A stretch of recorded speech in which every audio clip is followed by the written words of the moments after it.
का political master में आप सभी का स्वागत है। आज इस वीडियो में क्लास 11 के पॉलिटिकल साइंस का मिड टर्म एग्जाम का जो इवनिंग शिफ्ट का क्वेश्चन पेपर है उसका कंप्लीट सॉल्यूशन करने वाले हैं। सो प्लीज़ इस वीडियो को एंड तक जरूर देखिएगा। चलो इस वीडियो को शुरू करते हैं। तो सबसे पहले बात कर लेंगे आज के इस पेपर की जो इवनिंग शिफ्ट में हुआ था, यानी 25 सितंबर का पेपर है। बहुत ही आसान पेपर आया था और वो सारे क्वेश्चन आए थे जो हमने अपने पहले दिन इंपॉर्टेंट क्वेश्चन की सीरीज में आप सभी को बताया था कि ये करके जाना है। मॉर्निंग शिफ्ट का पेपर हो, इवनिंग शिफ्ट का पेपर हो, सभी पेपर हमारे बताए क्वेश्चन आए। इसके लिए एक लाइक एक शेयर कमेंट तो बनता ही है। तो यहाँ आप देख सकते हैं। तो सबसे पहले क्वेश्चन की बात करते हैं। जो सबसे पहला क्वेश्चन पूछा गया है, तो फर्स्ट क्वेश्चन जो यहाँ पर पूछा गया है वो ये है, ठीक है। तो देखिए पहला क्वेश्चन क्या पूछा गया है। तो फर्स्ट क्वेश्चन पूछा गया भारतीय संविधान किसके द्वारा बनाई गई थी। तो भारतीय संविधान किसके द्वारा बनाया गया था। तो बनाया गया था संविधान सभा के द्वारा। कानून के शासन का विचार किसने लिया गया। तो भाई कानून के शासन का विचार जो लिया गया था वो लिया गया था ब्रिटेन के संविधान से। भारत के चुनाव आयोग की सहायता के लिए प्रत्येक राज्य में डैश होता है। तो भारत के चुनाव आयोग की सहायता के लिए प्रत्येक राज्य में क्या होते हैं, मुख्य निर्वाचन अधिकारी जो होते हैं प्रत्येक राज्य में होते हैं। इसी प्रकार से आपसे पूछा गया कि निम्नलिखित घटनाओं को कालक्रम अनुसार व्यवस्थित करें और सही विकल्प चुने। तो राष्ट्रीय मानव अधिकार का गठन, 42वां संविधान संशोधन, 44वां संविधान संशोधन, दिल्ली में एशियाई खेलों का आयोजन। तो कालक्रम आप देख सकते हैं। तो जो दिल्ली में एशियाई खेलों का आयोजन किया गया था 1984 में किया गया था, ठीक है। 42वां संविधान संशोधन 1976 में किया गया था। 44वां संविधान संशोधन 1978 में किया गया था। इस तरह से जो है कालक्रम अनुसार आपको व्यवस्थित करना है। तो इसके बाद यहाँ पर देख सकते हैं आप देखिए। तो भाई 42वां संविधान संशोधन 1976, 44वां संविधान संशोधन 1978 और दिल्ली में एशियाई खेलों का आयोजन 1984। तो यहाँ पर आप, ठीक है, ये सारी चीज़ें आप देख सकते हैं। इसका ऑप्शन क्या होगा, 2, 3, 4 और 1, ठीक है। चलिए इसी प्रकार से अगला क्वेश्चन है, सूची 1 और कीजिए। तो भारत में मतदान की जो आयु है वो कितनी है, 18 वर्ष है, ठीक है। इजराइल की विधायिका को नेसेट कहा जाता है। एकल संक्रमणीय मत प्रणाली, तो एकल संक्रमणीय मत प्रणाली मतलब होता है प्रथम वार्ता को वोट करना, और सार्वभौमिक वयस्क मताधिकार मतलब सभी वयस्क नागरिकों का मताधिकार। तो इस तरह से भारत में ए का क्या आएगा, ए का सेकंड, ठीक है, ए का सेकंड है। बी का देखिए, बी का क्या है, बी का 1 है। तो ए का सेकंड, बी का 1, तो ये ए इसका सही उत्तर है, ठीक है ना। चलिए नेक्स्ट अगला क्वेश्चन, ठीक है। तो अगला क्वेश्चन अभिकथन और कथन वाला क्वेश्चन पूछा गया कि समानुपातिक प्रतिनिधित्व प्रणाली में हर पार्टी को प्राप्त मत के अनुपात में विधायिका में सीटें हासिल होती। क्वेश्चन क्या पूछा गया है, समानुपातिक प्रतिनिधित्व प्रणाली में हर पार्टी को प्राप्त मत के अनुपात में विधायिका में सीटें हासिल होती। बिल्कुल हासिल होती, बिल्कुल सही कथन। कारण क्या है, किसी निर्वाचन क्षेत्र में जितने मत प्राप्त होते हैं उसी आधार पर उसे उस निर्वाचन क्षेत्र में सीटें दे दी जाती हैं। बिल्कुल अभिकथन और कथन दोनों सत्य है। समानुपातिक प्रणाली में इसी प्रकार की जो है सीटों का आवंटन किया जाता है। अगला क्वेश्चन पूछा गया है, क्वेश्चन नंबर 7, राष्ट्रपति का कार्यकाल कितने समय का होता है। तो राष्ट्रपति का कार्यकाल होता है 5 वर्ष का। राज्यसभा धन विधेयक को अधिकतम कितने दिनों के लिए रोक सकती है। तो केवल 14 दिन तक रोक सकती है। मुख्य निर्वाचन आयुक्त और दोनों निर्वाचन आयुक्तों को भारत के द्वारा नियुक्त किया जाता है, तो है राष्ट्रपति के द्वारा, ठीक है। तो राष्ट्रपति के द्वारा नियुक्त किया जाता है, ठीक है। अगला देख लेते हैं।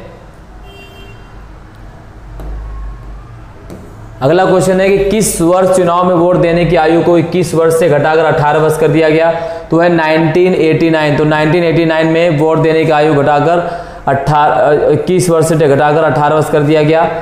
संसदीय प्रणाली में प्रधानमंत्री किसका प्रमुख होता है। तो संसदीय प्रणाली प्रधानमंत्री सरकार का प्रमुख होता है और राष्ट्रपति देश का प्रमुख होता है। भारत के उपराष्ट्रपति को कितनी अवधि के लिए चुना जाता है। तो भारत के उपराष्ट्रपति को चुना जाता है 5 साल के लिए। तो इसी प्रकार से 2-2 नंबर वाले जो क्वेश्चन पूछे गए हैं, सिंपल से क्वेश्चन पूछे गए हैं। संविधान देश के लिए क्या करता है, कोई 2 उचित तर्क दीजिए। तो भाई संविधान जो है देश के लिए नियमों का निर्माण करता है, नियमों के माध्यम से देश का संचालन करता है, अधिकारों का बंटवारा करता है, ठीक है। संविधान तय करता है कि शक्ति किसके पास होगी, नीति निर्माण कौन करेगा, ये सब कुछ संविधान के द्वारा तय किया जाता है। स्वतंत्रता और अभिव्यक्ति का अधिकार किस प्रकार प्रतिबंधों के अधीन स्पष्ट कीजिए, ठीक है। अगला है सर्वाधिक वोट से जीत की प्रणाली के किन्हीं 2 सकारात्मक प्रभाव बताइए। तो सर्वाधिक वोट से जीत की प्रणाली की किन दो सकारात्मक प्रभाव की बात करें तो जो सर्वाधिक जीत की वोट की जो प्रणाली है इसमें सभी लोग जो है मतदाताओं के माध्यम इसमें अधिक से अधिक जो है मतदाता चुनाव में पार्टिसिपेट कर सकते हैं, जनता की भागीदारी बढ़ती है। ठीक है, अगला है परिसीमन आयोग की भूमिका क्या है। तो भाई परिसीमन आयोग की सबसे पहले बात करते हैं तो परिसीमन आयोग की नियुक्ति राष्ट्रपति करता है और परिसीमन आयोग जो है निर्वाचन क्षेत्रों का सीमांकन तय करता है। ठीक है, अगला है भारत के प्रधानमंत्री द्वारा प्रयोग की गई दो शक्तियों की लिखिए। तो भारत के प्रधानमंत्री क्या होता है, भारत का प्रधानमंत्री कार्यपालिका प्रमुख होता है, यानी आप कह सकते संसद लोकसभा में जो प्रमुख होता है वो कौन होता है, लोकसभा में नेताओं का प्रमुख कौन होता है, प्रधानमंत्री होता है। प्रधानमंत्री जो है आप कह सकते हैं कि एक प्रकार से सूरज के समान जो पूरे लोकसभा को दीप्त के समान रोशनी करता है, तो उसकी गरिमा बहुत महत्वपूर्ण है।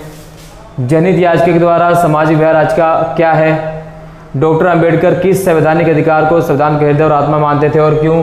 तो डॉक्टर BR अम्बेडकर द्वारा आर्टिकल 32 अनुच्छेद 32 को उन्होंने संवैधानिक क्या उस अनुच्छेद 32 को उन्होंने क्या कहा है, संविधान का अधिकार और हृदय कहा है, हृदय और आत्मा कहते हैं, क्योंकि अनुच्छेद 32 संविधान की रक्षा करने की बात करता है। अनुच्छेद 32 के तहत नागरिकों के मौलिक अधिकारों के उल्लंघन होने पर वो कहाँ जा सकते हैं, सुप्रीम कोर्ट में जा सकते हैं। तो आर्टिकल 32 को इसलिए उन्होंने संविधान के हृदय और आत्मा कहा है।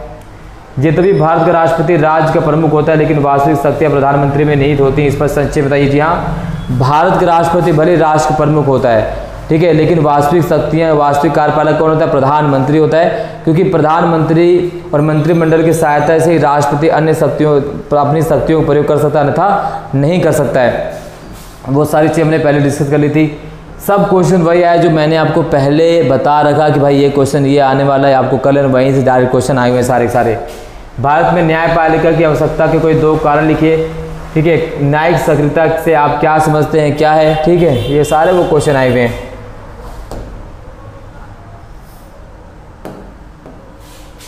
अगला क्वेश्चन पूछा गया, संविधान राष्ट्रवादी आंदोलन की विरासत कैसे है, वर्णन कीजिए। वही संविधान जो राष्ट्रवादी विरासत के आंदोलन ही है, क्योंकि 1895 से लेकर 1940 तक जितनी सारी संविधान की मांग की गई है सब राष्ट्रवादियों के माध्यम से तय की गई थी।